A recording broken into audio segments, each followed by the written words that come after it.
ಹೇಳಿ ಶ್ರಾವಣಿಮ್ಮ, ಇವರಿಬ್ರು ಬದಲಾಗೋಕ್ಕೆ ಬೆತ್ತದೇಟ್ ಕೊಟ್ಟಿದ್ದು ನೀವೇನಾ? ಅಯ್ಯೋ ಏನು ಹೇಳ್ತಿದ್ದೀರಾ ಮಾವ? ನಾನು ಈಗಷ್ಟೇ ಕಾಂತಮ್ಮನವ್ರಿಗೆ ಹೇಳ್ತಿದ್ನಲ್ಲ, ನಾನು ಒಂದು ಅಬ್ಬಲೆ, ನೀವು ಏನೇ ಅಂದರೂ ನಾನು ಅನ್ನಿಸ್ಕೋತೀನಿ, ಬೈದರೂ ಬೈಸ್ಕೋತೀನಿ ಅಂತ. ಅಂಥದ್ರಲ್ಲಿ ನಾನು ಅವರಿಗೆ ಬೆತ್ತದ ಏಟ್ ಕೊಡೋಕ್ಕಾಗುತ್ತಾ ಮಾವ? ಇಲ್ಲ ಶ್ರಾವಣಿಯಮ್ಮ, ನಿಮ್ಮ ಮಾತನ್ನ ನಾನು ನಂಬಲ್ಲ. ಅವ್ರು ಬರ್ತಿದ್ದಾಗಲೇ ನಾನು ಅವ್ರನ್ನ ಗಮನಿಸಿದೆ. ಮುಂಚೆಲ್ಲ ಗತ್ತಲ್ಲಿ ಮೆರಿತಾ ಇದ್ದವರು ಈಗ ಕತ್ತೆತ್ತು ನೋಡ್ತಾ ಇಲ್ಲ. ತಲೆನೇ ನಿಲ್ಲದೆ ಇರೋ ಥರ ತಲಾಟೆ ಮಾಡ್ತಿದ್ರು. ಈಗ ತಲೆ ಮೇಲಿರೋ ಕಿರೀಟನ ಕಿತ್ತಿಟ್ಟಂಗೆ ಆಡ್ತಿದ್ದಾರೆ. ಯಾಕೋ ಅವ್ರ ನಡುಗು ನುಡಿಗೂ ಸಿಂಕೆ ಆಗ್ತಾ ಇಲ್ಲ. ನ್ಯಾಯ ವಿನಯ ಅತಿಯಾಗಿದೆ, ಮಾತಲ್ಲಿ ಭಯ ಕಾಣ್ತಾ ಇದೆ. ಅದಕ್ಕೆ ಕೇಳ್ತಾ ಇದ್ದೀನಿ ಶ್ರಾವಣಿಮೋರೆ, ನೀವೇ ಏನಾದರೂ ಅವ್ರ ನೆಟ್ಟು ಬೋಲ್ಟ್ನ ಟೈಟ್ ಮಾಡಿದ್ದೀರಾ ಅಂತ? ಛೇ, ಎಲ್ಲಾದ್ರೂ ಉಂಟಾ ಮಾವ? ಅವ್ರನ್ನ ನಾನು ಬದಲಾಯಿಸೋದಕ್ಕಾಗುತ್ತಾ? ಇದೆಲ್ಲ ಕಾಲದ ಕೈಯಲ್ಲಿದೆ ಮಾವ. ಕಾಲ ಬದಲಾಗ್ತಿದೆ, ಅವ್ರಿಗೂ ಬುದ್ಧಿ ಬರ್ತಾ ಇದೆ. ಅದಕ್ಕೂ ನನಗೂ ಏನು ಸಂಬಂಧ ಇಲ್ಲ. ನನಗೇನೋ ಗೊತ್ತಿಲ್ಲ. ನಾನು ಹೋಗಿ ಫ್ರೆಶ್ ಅಪ್ ಆಗಿ ಬರ್ತೀನಿ, ಊಟ ಮಾಡೋಣ, ತುಂಬ ಹಸಿವಾಗ್ತಿದೆ. ನನಗೆಲ್ಲ ಗೊತ್ತಾಯ್ತು ಬಿಡಿ ಶ್ರಾವಣಿಯಮ್ಮ. ಇಷ್ಟು ದಿನ ಬಿರುಗಾಳಿ ಥರ ಅಬ್ಬರಿಸ್ತಿರೋರಿಗೆ ನೀವು ಕಾಳಿ ಅವತಾರ ತೋರಿಸಿದ್ದೀರ.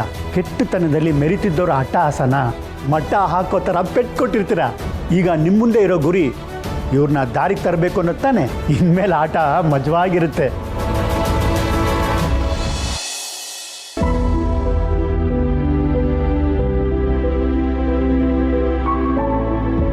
ವೀರು, ಏನಿದು ಒಬ್ಬನೇ ಕೂತ್ಕೊಂಡು ತಿಂಡಿ ತಿಂತಿದೆಯಲ್ಲ?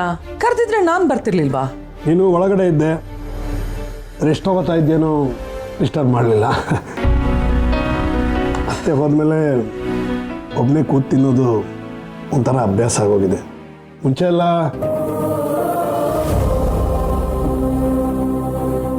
ವೀರು, ಇನ್ಯಾವತ್ತು ನೀನು ಒಬ್ಬನೇ ಕೂತ್ಕೊಂಡು ಊಟ ತಿಂಡಿ ಮಾಡಬಾರ್ದು. ನನ್ನ ಕರಿ. ಅಕಸ್ಮಾತ್ ನಾನು ತಿಂದಿದ್ರೂ ಪರವಾಗಿಲ್ಲ, ಇನ್ನೊಂದ್ಸಲ ನಿನ್ನ ಜೊತೆ ಕೂತ್ಕೊಂಡು ತಿಂತೀನಿ.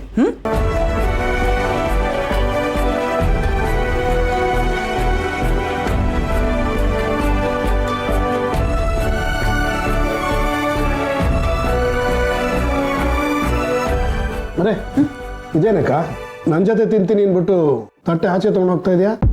ವೀರು, ಇದು ನನಗಲ್ಲ, ವಂದನಂಗೆ. ಓ ಪಾಪ, ವಂದನಾಗೆ ಇದ್ದಕ್ಕಿದ್ದಾಗೆ ಹೀಗೆ ಆಗಬಾರ್ದಾಗಿತ್ತು. ಯಾಕಾಯ್ತು ಅಂತ ಗೊತ್ತಿಲ್ಲ. ಸುರೇಂದ್ರ ಕೂಡ ತುಂಬ ಡಿಸ್ಟರ್ಬ್ ಆಗಿದ್ದಾನೆ. ಆ ಮಗು ಪಿಂಕಿನ ನೋಡಿದ್ರೆ ಅಯ್ಯೋ ಅನ್ಸುತ್ತೆ. ನಿಜ ವೀರು, ಆದರೆ ಏನು ಮಾಡೋದು? ದೇವ್ರ ಮೇಲೆ ನಂಬಿಕೆ ಇಡಬೇಕು ಅಷ್ಟೇ. ನಾನು ತುಂಬ ದೇವಸ್ಥಾನದಲ್ಲಿ ಹರಕೆ ಕಟ್ಕೊಂಡಿದ್ದೀನಿ. ಅವಳು ಬೇಗ ಹುಷಾರಾಗ್ಬಿಟ್ರೆ ನನಗೆ ಅಷ್ಟೇ ಸಾಕು. ಸರಿ, ನಾನು ತಿಂಡಿ ಕೊಟ್ಟು ಬರ್ತೀನಿ. ನೀನು ಯಾಕೆ ಹೋಗ್ತೀಯಾ? ಸುರೇಂದ್ರನಿಗೆ ಹೇಳಿದ್ರೆ ಅವನೇ ತೊಗೊಂಡು ಹೋಗ್ತಾನೆ.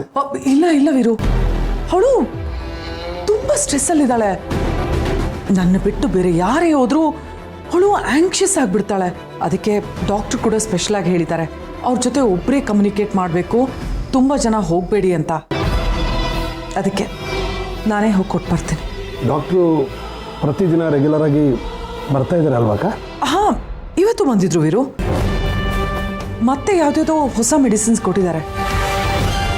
ಆಗಲೂ ಅವ್ರು ಸ್ಟ್ರಿಕ್ಟಾಗಿ ಹೇಳಿದ್ರು, ನೀವು ಒಬ್ಬರೇ ಅವ್ರನ್ನ ಮೀಟ್ ಮಾಡಿ ಕಮ್ಯುನಿಕೇಟ್ ಮಾಡಿ ಅಂತ. ಡಾಕ್ಟ್ರಿಗೆ ನನ್ನ ಮೇಲೆ ತುಂಬ ನಂಬಿಕೆ ಇದೆ. ಡಾಕ್ಟ್ರಿಗೆ ಅಷ್ಟೇ ಅಲ್ಲಕ್ಕ, ಈ ಮನೇಲಿ ಎಲ್ರಿಗೂ ನಿನ್ನ ಮೇಲೆ ನಂಬಿಕೆ ಇದೆ. ಏನೋ ನಿನ್ನ ಒಳ್ಳೆ ಮನಸ್ಸಿನಿಂದ ವಂದನ ಬೇಗ ಗುಣ ಆದರೆ ಅಷ್ಟೇ ಸಾಕು. ಬೇಗ ಗುಣ ಆಗ್ತಾಳೆ ವೀರು. ಹೋಗ್ಬಾಕ.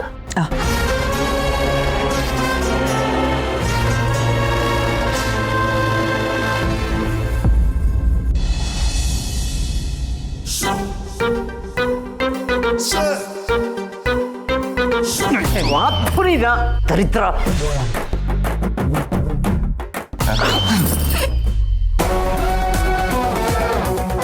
ದರಿದ್ರ ಏನು ಪರಿಸ್ಥಿತಿ ಬಂದ್ಬಿಡ್ತ ನಮ್ದು.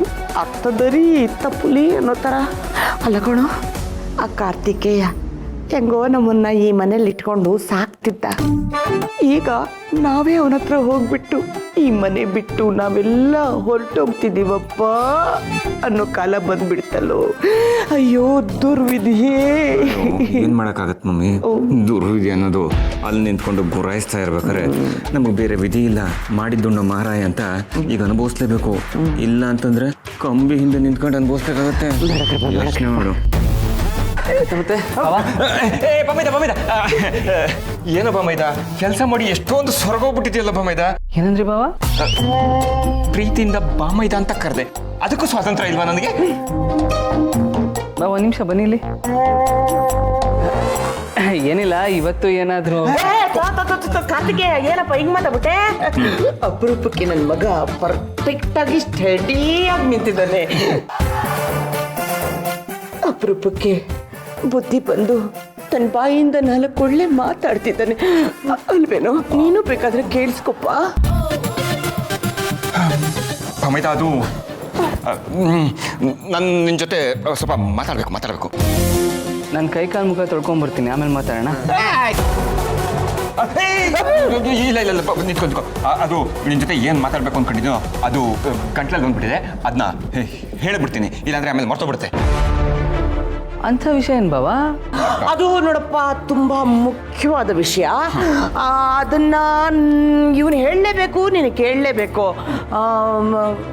ದರಿದ್ರ ಮಖಾಯನ ನೋಡ್ತಿದ್ಯಾ? ಹೇಳೋ ವಿಷಯ ಅದು ಏನಂತಂದ್ರೆ, ನಾನು ನನ್ನ ಹೆಂಡತಿ, ನನ್ನ ಮಗಳು, ಮಮ್ಮಿ ಎಲ್ಲ ಮನೆ ಬಿಟ್ಟು ಹೋಗೋಣ ಅಂತ ಅಂದ್ಕೊಂಡಿದ್ದೀವಿ.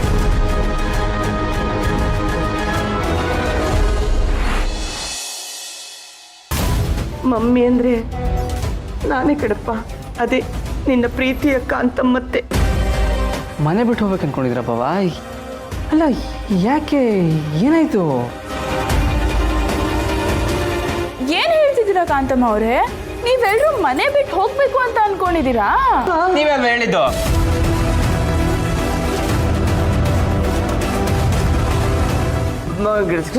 ಮೇಡಮ್ ಅವರೇ, ನೀವೇ ಕೇಳಿದ್ರಲ್ಲ ನೀವೆಲ್ಲರೂ ಮನೆ ಬಿಟ್ಟು ಹೋಗ್ತಿದ್ದೀರಾ ಅಂತ, ಅದಕ್ಕೆ ಅವನು ಈ ಥರ ಉತ್ತರ. ಹೌದೌದೌದು, ನೀವು ಕೇಳಿದಕ್ಕೆ ನಾನು ಹೀಗೆ ಉತ್ತರ ಕೊಟ್ಟೆ. ಬಾವ, ಮನೆ ಬಿಟ್ಟು ಹೋಗುವಂಥದ್ದು ಏನಾಗಿದೆ ಈಗ? ನಿಮಗೆ ಈ ಮನೇಲಿ ಯಾರಾದರೂ ಏನಾದರೂ ಅಂದ್ರ, ಅಥವಾ ನಿಮ್ಮ ಮನ್ಸಿಗೆ ನೋವಾಗೋ ಥರ ನಡ್ಕೊಂಡ್ರೆ ಯಾರಾದರೂ ಹೇಳಿ ಬಾವ. ಏನಾದರೂ ಬೇಜಾರಾಗೋ ಥರ ಆಯ್ತಾ ನಮ್ಮ ಮನೇಲಿ? ಅಯ್ಯೋ ಅಯ್ಯೋ, ಎಂತ ಮಾತಾಡ್ದೆಪ್ಪ. ಇದು ಮನೆನಾ? ಅಲ್ಲ, ದೇವಸ್ಥಾನ. ಇಲ್ಲಿರೋರೆಲ್ಲ ದೇವತಾ ಮನುಷ್ಯರು. ಇಂಥವ್ರಿಂದ ನಮಗೆ ನೋವಾಗುತ್ತಪ್ಪ. ಮತ್ತೆ ಯಾಕಂತ ಮತ್ತೆ? ಮಮ್ಮೈದ, ನಾನು ಮನೆ ಬಿಟ್ಟು ಹೋಗ್ತೀನಿ ಅಂತಿರೋದು ಇನ್ನೊಂದು ಮನೆ ಮಾಡಿ ನನ್ನ ಕುಟುಂಬವನ್ನ ನಾನೇ ಕಷ್ಟಪಟ್ಟು ದುಡಿದು ಸಾಕ್ಬೇಕು ಅನ್ನೋ ಕಾರಣಕ್ಕೆ. ಏನ್ರಿ ಹೇಳ್ತಿದ್ದೀರಾ? ನೀವು ದುಡ್ದು ಬೇರೆ ಮನೆ ಮಾಡಿ ನಮ್ಮನ್ನೆಲ್ಲ ಸಾಕ್ತೀರಾ? ಅಮ್ಮ, ಕೇಳಿಸ್ಕೊಂಡೆ ನಮ್ಮ ನನ್ನ ಗಂಡ ಹೇಳ್ತಿರೋದನ್ನ? ಇದು ಕನಸೋ ನನಸೋ ನನಗೊಂದು ಅರ್ಥ ಆಗ್ತಿಲ್ಲ ರೀ. ನಿಮ್ಮ ಮೈ ಮೇಲೆ ಏನಾದರೂ ದೇವ್ರಿಗೆ ಬಂದ್ಬಿಡ್ತಾ ಹೇಗೆ? ನನಗೆ ಹಾಗೆ ಅನಿಸ್ತಾ ಇಲ್ಲ. ಯಾವುದೋ ದೇವತೆ ಕೃಪಾ ಕಟಾಕ್ಷದಿಂದ ಇವ್ರಿಗೆ ಒಳ್ಳೆ ಬುದ್ಧಿ ಬಂದಿರಬೇಕು ಅನ್ಸುತ್ತೆ. ಹೌದೌದು ರೀ, ನಿಜ ಏನ್ರಿ? ನೀವು ದುಡ್ದು ಬೇರೆ ಮನೆ ಮಾಡಿ ನಮ್ಮನ್ನೆಲ್ಲ ಸಾಕ್ತೀರಾ? ಹೌದು ಕಣೆ, ನಿರ್ಧಾರ ಮಾಡಿದ್ದೀನಿ. ಎಷ್ಟು ದಿನ ಅಂತ ಹೆಂಡತಿ ಮಕ್ಕಳನ್ನ ತವ್ರ ಮನೇಲೇ ಇಟ್ಟು ಸಾಕೋದು. ಹೆಂಡತಿ ಮಕ್ಕಳು ಮಾತ್ರ ಅಲ್ಲ, ನಿಮ್ಮ ತಾಯಿಯವರು ಇಲ್ಲೇ ಇದಾರಲ್ಲ. ಬರೀ ಮಾತಿಗೆ ಹೇಳಿದೆ ಅಷ್ಟೇ. ನೀವು ಬರೀ ಮಾತಲ್ಲಿ ಹೇಳಿದ್ರು ಆ ಮಾತು ಸತ್ಯನೇ ಅನಂತ ಶಯನ. ನನ್ನ ಮಗನಿಗೆ ಬುದ್ಧಿ ಬಂದಿದೆ. ನಮಗೆ ಈ ಮನೆ ಋಣ ತೀರಿದೆ. ಹೌದು ಮಾವ, ಯಾವ ಗಂಡಸು ಹೆಂಡತಿ ಮಕ್ಕಳನ್ನ ಅವ್ರ ಅಮ್ಮನ್ನ ಎಲ್ಲರನ್ನು ಕರ್ಕೊಂಬಂದು ತವ್ರ ಮನೇಲೆ ಜಾಂಡ ಊರ್ಬೇಕು ಅಂತ ಅನ್ಕೊಂಡಿರಲ್ಲ. ಆದ್ರೇನ್ ಮಾಡೋದು, ನನ್ನ ದುರ್ವಿಧಿ ಹಾಗಾಗೋಯ್ತು. ಈಗ ಜ್ಞಾನೋದಯ ಆಗಿದೆ, ಅದಕ್ಕೆ ಬೇರೆ ಮನೆ ಮಾಡೋಣ ಅಂತ ಅನ್ಕೊಂಡಿದ್ದೀನಿ. ಅಂತೂ ನಿಮಗೆ ಜ್ಞಾನೋದಯ ಆಯ್ತಾ? ಅದ್ ಯಾವ ಮರದ ಕೆಳಗಡೆ ಕುತ್ಕೊಂಡು ತಪಸ್ ಮಾಡಿದ್ರಿ? ಇಂಥ ಒಳ್ಳೆ ಜ್ಞಾನೋದಯ ಆಗೋಗಿದೆ.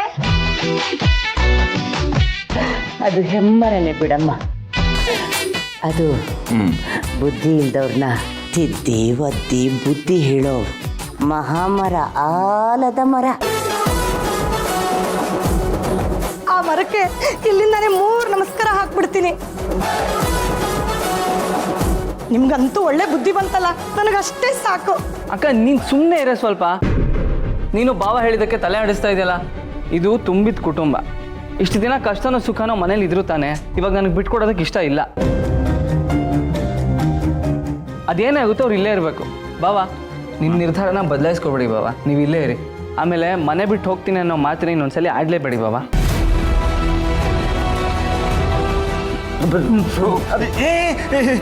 ಶುಭು, ಅಯ್ಯೋ ಇಷ್ಟೊಂದು ನೊಂದ್ಕೊಂಬಿಟ್ಟಿಲ್ಲ. ಇಷ್ಟೆಲ್ಲ ನೊಂದ್ಕೊಂಡ್ರೆ ಹೇಗೋ. ಆಯ್ತು ನೀನು ಹೇಳ್ದಂಗೆ ಹೇಳ. ನೋಡಪ್ಪ, ನೀನು ನೊಂದ್ಕೊಬೇಡ, ನೀನು ನೊಂದ್ಕೊಬೇಡ ಕಾರ್ತಿಕೇಯ. ನಾವೇ ಮನೆ ಬಿಟ್ಟು ಹೋಗಲ್ಲಪ್ಪ, ಹೋಗಲ್ಲ ನನ್ನ ಕಾರ್ತಿಕೇಯ, ನನ್ನ ಬಂಗಾರ. ದರಿದ್ರ. ಓಹೋ, ಇದಕ್ಕೆ ಕಾಯ್ತಿದ್ರಾ? ಇಷ್ಟಕ್ಕೆ ನಿಮ್ಮನ್ನ ಬಿಟ್ಬಿಡ್ತೀನಿ ಅನ್ಕೊಂಡಿದ್ದೀರಾ? ಅಮ್ಮ, ಏನಮ್ಮ ಇದು? ಅಪರೂಪಕ್ಕೆ ನನ್ನ ಗಂಡಂಗೆ ಒಳ್ಳೆ ಬುದ್ಧಿ ಬಂದು ಒಂದು ನಿರ್ಧಾರ ತಗೊಂಡ್ರೆ ನಿನ್ನ ಮಗ ಅದಕ್ಕೂ ಕಲ್ಲ ಹಾಕ್ತಾನಲ್ಲಮ್ಮ. ಅಕ್ಕ ಅಕ್ಕ ಅವ್ರು ಏನ್ ಮಾಡ್ಬೇಕು ಇಲ್ಲೇ ಮಾಡ್ಬೋದಲ್ವಾ? ಧನಲಕ್ಷ್ಮಿ ನಿಂತ್ಕೊಳ್ಳೆ. ಏನಪ್ಪ ಇದೆಲ್ಲ, ಏನಪ್ಪ? ನನಗೂ ಗೊತ್ತಾಗ್ತಿಲ್ಲ ಮಗನೇ.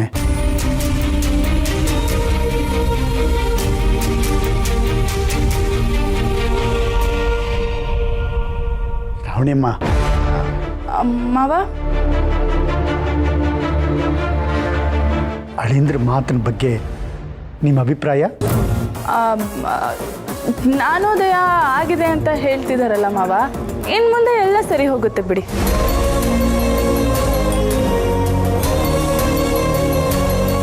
ಜ್ಞಾನೋದಯ ಆಗಿರೋದು ಹೆಮ್ಮರದ ನೆರಳಲ್ಲ, ಒಂದು ಹೆಣ್ಮರದ ನೆರಳಲ್ಲಿ. ಇನ್ನು ಮುಂದೆ ಒಳ್ಳೆಯದೇ ಆಗುತ್ತೆ, ನನಗೆ ಗೊತ್ತಿದೆ ಶ್ರಾವಣಮ್ಮ.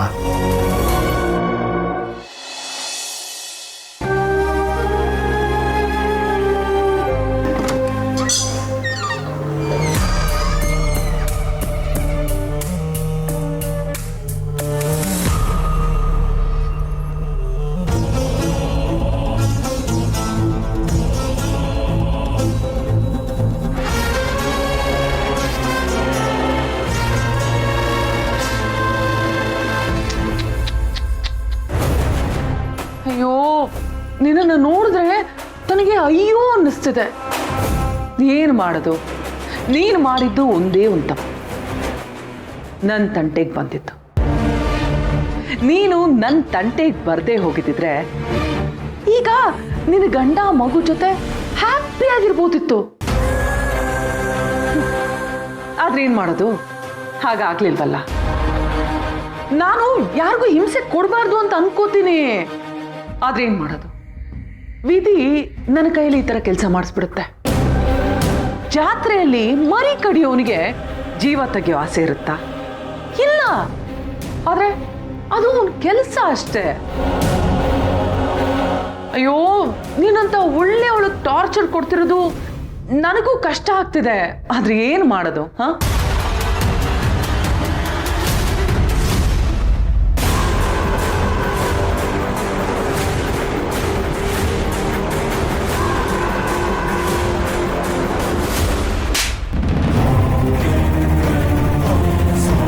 ಇಷ್ಟೊಂದು ಬುದ್ಧಿವಂತಿಕೆ, ಧೈರ್ಯ ಒಳ್ಳೇದಲ್ಲ. ಹಾ, ನಿನಗೆ ನನ್ನ ಬಗ್ಗೆ ಚೆನ್ನಾಗಿ ಗೊತ್ತಿದೆ.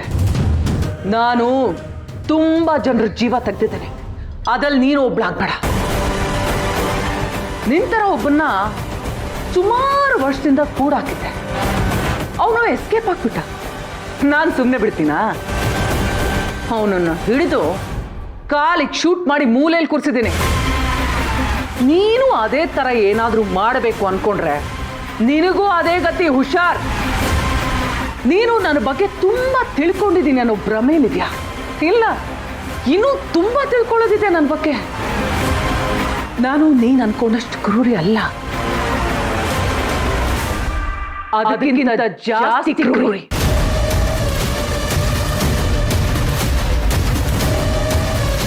ನೆನ್ಪರ್ಲಿ.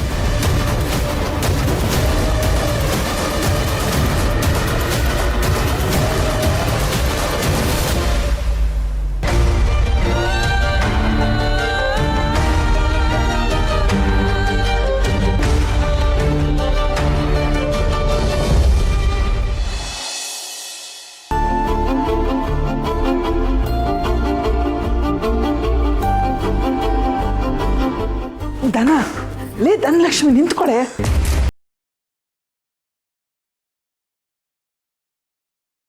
ಈಗ ನಿನ್ನ ತಮ್ಮ ಏನು ಹೇಳ್ಬಿಟ್ಟ ಅಂತದ್ದು? ನಾವೆಲ್ಲರೂ ಜೊತೆಯಾಗಿರೋಣ ಅಂತ ಅಂದ. ಅದು ಖುಷಿ ತಾನೇ ಪಡಬೇಕು.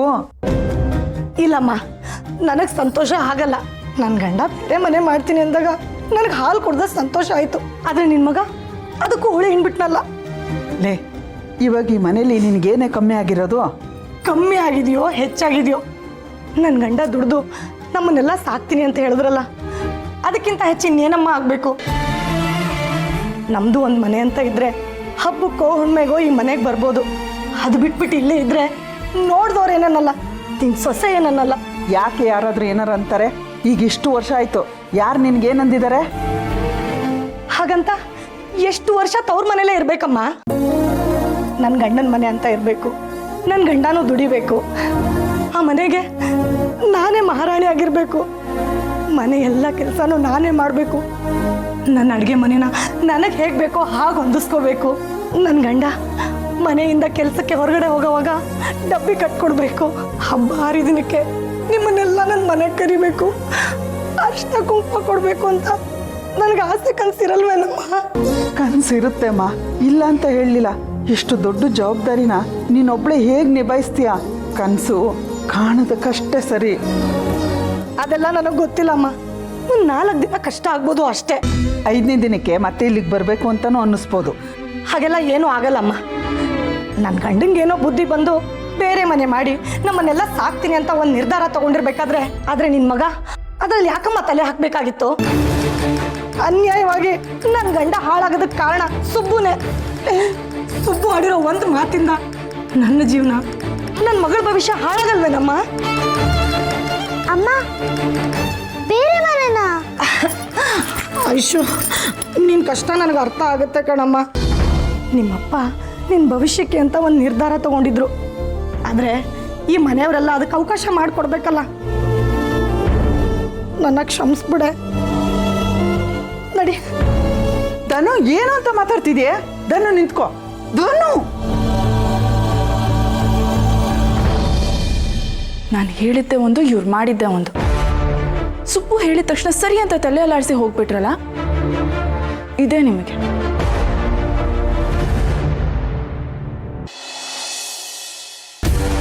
ಇದೇನಿದು ಮಾಮ್?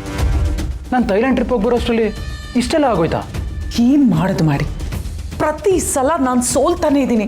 ನಾನು ಅನ್ಕೊಂಡಿದ್ದು ಯಾವುದೂ ನಡೀಲಿಲ್ಲ. ಈಗ ಈ ರಿಜಿಸ್ಟ್ರೇಷನ್ ನಡೆದೋಯ್ತು. ಏನೂ ಇಲ್ದೇನೆ ಆ ಶ್ರಾವಣಿ ಅಷ್ಟೊಂದು ಆಡ್ತಿದ್ಲು. ಈಗ ಕೋಟ್ಯಾಂತರ ರೂಪಾಯಿ ಆಸ್ತಿ ಬಂದಿದೆ. ಇಷ್ಟು ಸಾಲದು ಅಂತ ಸಾಲಿಗ್ರಾಮದ ವಾರಸ್ದಾರಳು ಬೇರೆ.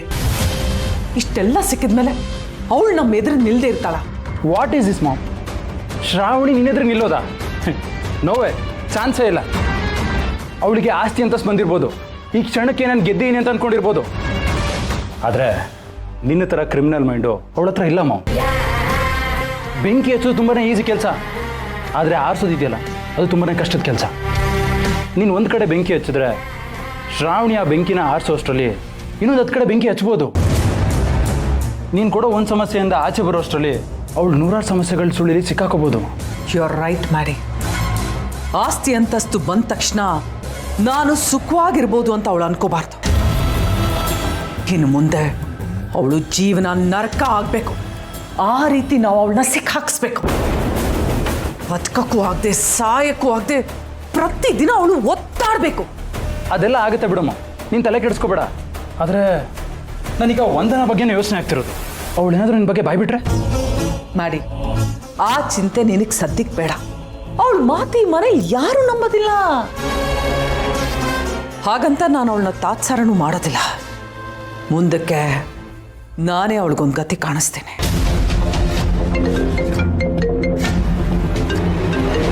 ಓ, ಈ ಶ್ರೀವಲ್ಲಿ ಬೇರೆ.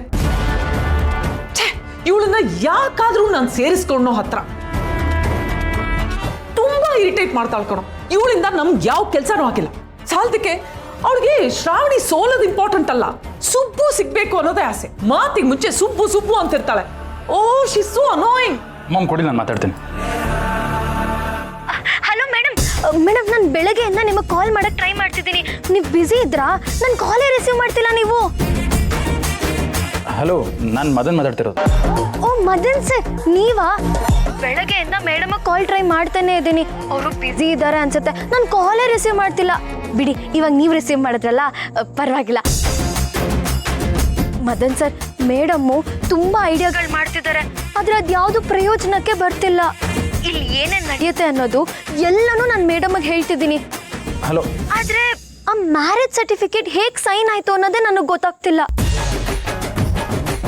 ಮೇಡಮ್ ಯಾವಾಗಲೂ ಹೇಳ್ತಿರ್ತಾರೆ, ಸುಬ್ಬು ಶ್ರಾವಣಿ ಇಬ್ರು ದೂರ ಆದ್ರೆ ಸುಬ್ಬು ನಿನಗೆ ಸಿಗ್ತಾನೆ, ಶ್ರಾವಣಿ ಮದನ್ನ ಮದುವೆ ಆಗ್ಬೋದು ಅಂತ. ಹಲೋ, ಆದ್ರೆ ಈಗ ಅದ್ರ ಬಗ್ಗೆ ಯೋಚನೆ ಮಾಡೋದ್ ಬಿಟ್ಟು ಮೇಡಮ್ ಏನೇನೋ ಯೋಚನೆ ಮಾಡ್ತಾರೆ. ಆ ಆಸ್ತಿ ಪಾಸ್ತಿ ಎಲ್ಲ ಅವಳಿಗೆ ಹೋಗ್ಬಿಡುತ್ತೆ ಅಂತ. ಅಲ್ಲ ಮದನ್ ಸರ್, ನನಗ್ ಬೇಕಾಗಿರೋದು ಸುಬ್ಬು, ನಿಮಗ್ ಬೇಕಾಗಿರೋ ಶ್ರಾವಣಿ, ಅಷ್ಟೇ ತಾನೇ? ನೋಡು ಶ್ರೀವಲ್ಲಿ, ಅಲ್ಲ, ಆ ಶ್ರಾವಣಿ ಅಷ್ಟು ಸುಲಭವಾಗಿ ಬಗ್ಗೋಳಲ್ಲ. ನಾವು ಚಾಪೆ ಕೆಳಗಡೆ ತೂರಿದ್ರೆ ಅವಳು ರಂಗೋಲಿ ಕೆಳಗಡೆ ತೂರ್ತಾಳೆ. ನಾವು ಒಂದು ಪ್ಲಾನ್ ಮಾಡಿದ್ರೆ ಅವಳು 1000 ಪ್ಲಾನ್ ಮಾಡ್ತಾಳೆ. ಮ್ಯಾರೇಜ್ ಸರ್ಟಿಫಿಕೇಟ್ ಏನೋ ಆಗೋಯ್ತು. ಮೇಡಮ್ ಬೇರೆ ಏನಾದರೂ ಪ್ಲಾನ್ ನಿಮ್ಮ ಹತ್ರ ಹೇಳಿದಾರಾ? ಮದನ್ ಸರ್, ದಯವಿಟ್ಟು ನಾನು ಫೋನ್ ಮಾಡಿದ್ದೆ ಅಂತ ಮೇಡಮ್ಗೆ ಹೇಳಿ ಆಯ್ತಾ? ಈಗಲೂ ನನಗೆ ನಂಬಿಕೆ ಇದೆ, ಸುಬ್ಬು ಯಾವುದೇ ಕಾರಣಕ್ಕೂ ಶ್ರಾವಣಿಗೆ ಹತ್ರ ಆಗಲ್ಲ. ಸುಬ್ಬು ಯಾವತ್ತಿದ್ರು ನನ್ನವನೇ. ಹಲೋ ಹಲೋ ಮದನ್ ಸರ್, ಕೇಳ್ತಿದ್ಯಾ? ಆಯ್ತು, ನಂಗೆಲ್ಲ ಅರ್ಥ ಆಯ್ತು.